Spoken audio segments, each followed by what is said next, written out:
Assalamualaikum warahmatullahi wabarakatuh. Kami dari kelompok 1. Di sini kami ingin membahas tentang materi turunan amfenikol. Yuk simak video kami. Hai teman-teman, di video kali ini kami dari kelompok 1 itu ingin menjelaskan mengenai turunan amfenikol. Nah, teman-teman sekalian sudah ada yang tahu apa sih itu turunan amfenikol? Belum tahu kan? Nah, untuk lebih jelasnya, yuk simak video kami. Sebelumnya, perkenalkan anggota-anggota dari kelompok 1. Yang pertama, ada Andi Elmirianti, yang kedua Amelia Saltiara Kasa, yang ketiga Dewi Arnita, yang keempat Faradila, yang kelima Iis Nikmatul Hidayah, yang keenam Hafifah, yang ketujuh Megawati, yang kedelapan Nila Anggresti, yang kesembilan Nur Anissa Hasis, yang ke-10 Rahmansa Perdana Awaluddin, yang ke-11 ada Sri Reskutami. Nah, jadi sebelum kita membahas mengenai turunan amfenikol, teman-teman harus mengetahui apa itu antibiotik. Jadi menurut Jai dan Raharja pada tahun 2015 mengemukakan bahwa antibiotik terdiri dari dua kata, yaitu anti yang berarti lawan, bios yang berarti hidup. Jadi antibiotik itu zat-zat kimia yang dihasilkan oleh kuman yang berfungsi untuk menghambat pertumbuhan bakteri atau mematikan bakteri, namun memiliki toksisitas yang rendah bagi tubuh manusia. Sedangkan pengertian antibiotik secara umum ialah senyawa kimia yang dihasilkan oleh mikroorganisme yang berfungsi untuk menghambat pertumbuhan mikroorganisme atau bakteriostatik dan membunuh mikroorganisme atau bakterisid. Hai guys, ya baiklah, saya akan melanjutkan pemaparan dari sebelumnya. Baik, langsung saja. Sekarang kita masuk pada mekanisme kerja. 1. Antimikroba yang menghambat metabolisme sel mikroba. Kemudian yang kedua itu antimikroba yang menghambat sintetis dinding sel mikroba. Kemudian yang ketiga, antimikroba yang mengganggu keutuhan membran sel mikroba. Keempat, antimikroba yang menghambat sintetis protein sel mikroba. Dan yang terakhir, kelima, antimikroba yang menghambat sintetis asam nukleat sel mikroba. Halo guys, kita lanjutkan materi sebelumnya. Nah, di sini ada spektrum aktivitasnya. Spektrum aktivitasnya terbagi menjadi dua. Yang pertama ada antibiotika spektrum luas dan yang kedua ada antibiotika spektrum sempit. Antibiotika spektrum luas merupakan antibiotika yang efektif terhadap bakteri gram positif dan gram negatif. Contohnya pada tetrasiklin, amfenikol, aminoglikosida, adamakloprida, rifampicin, ampicillin, dan amoxicillin. Yang kedua ada antibiotika spektrum sempit. Antibiotika spektrum sempit merupakan antibiotika yang efektif hanya pada bakteri gram positif atau bakteri gram negatif saja. Contohnya kolistin, polymyxin B-sulfat, dan sulfamicin. Nah, selanjutnya turunan amfenikol.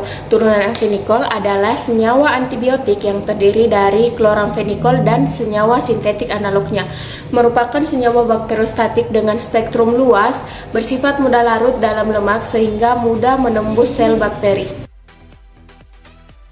Suatu turunan amfenikol dapat dihasilkan dengan cara mengganti struktur umum yang terdapat pada amfenikol.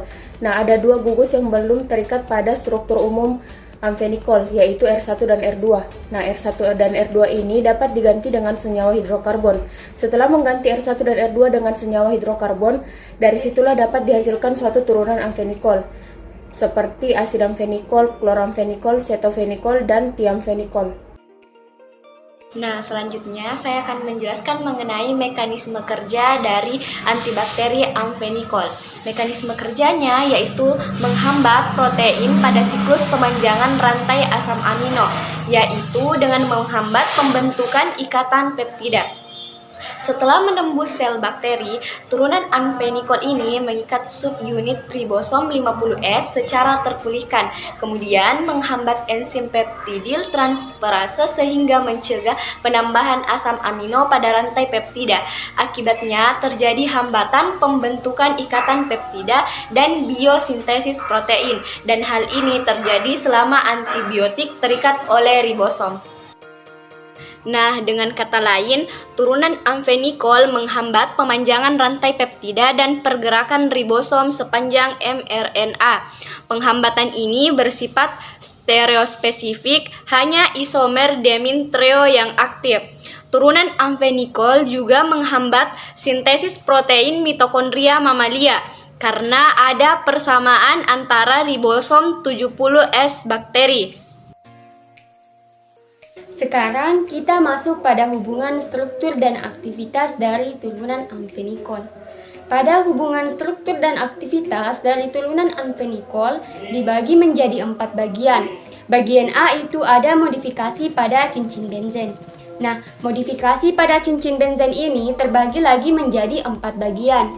Yang pertama itu ada penitrobenzen yang dapat diganti dengan bifenil, 4 aksen brombifenil atau 4 aksen metilbifenil tanpa kehilangan aktivitas antibakteri secara bermakna.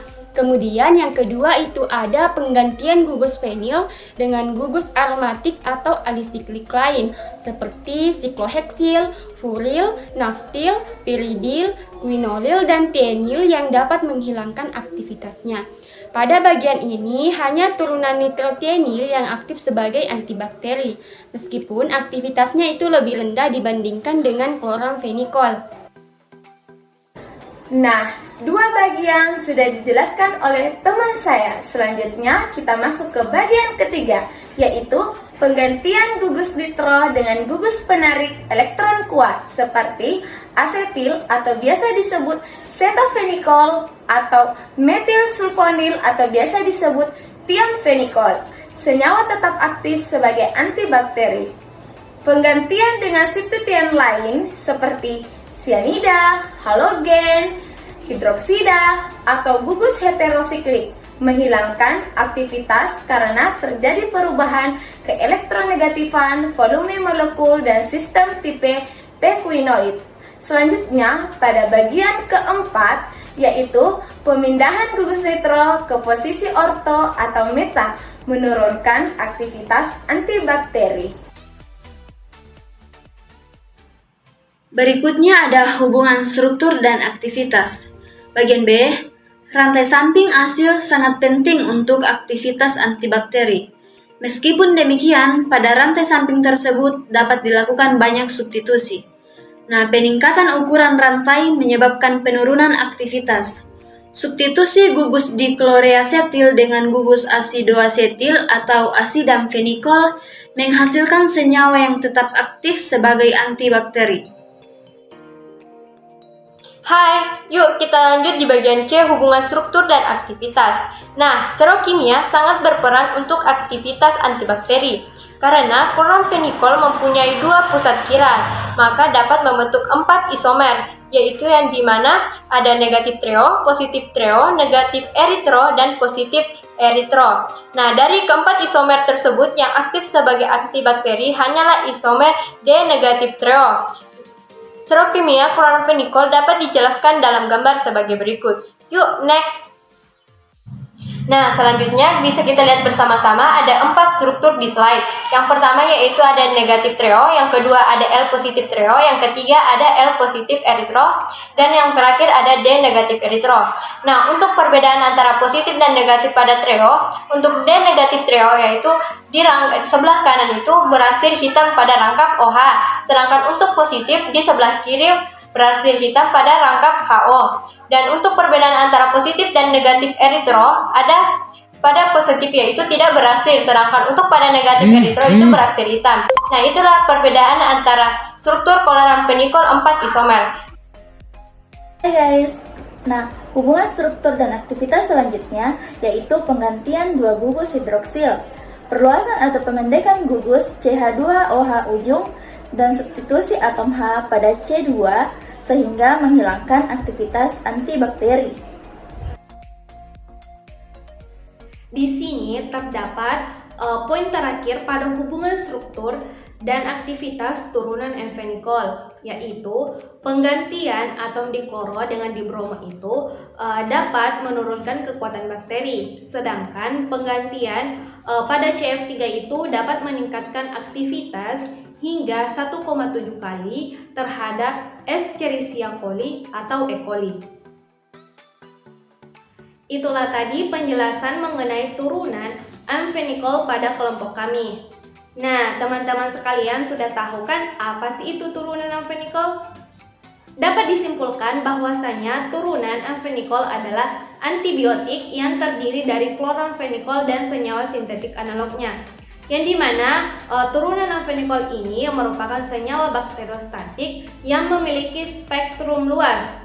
Dan turunan amfenikol ini juga bersifat mudah larut dalam lemak sehingga mudah menembus sel bakteri.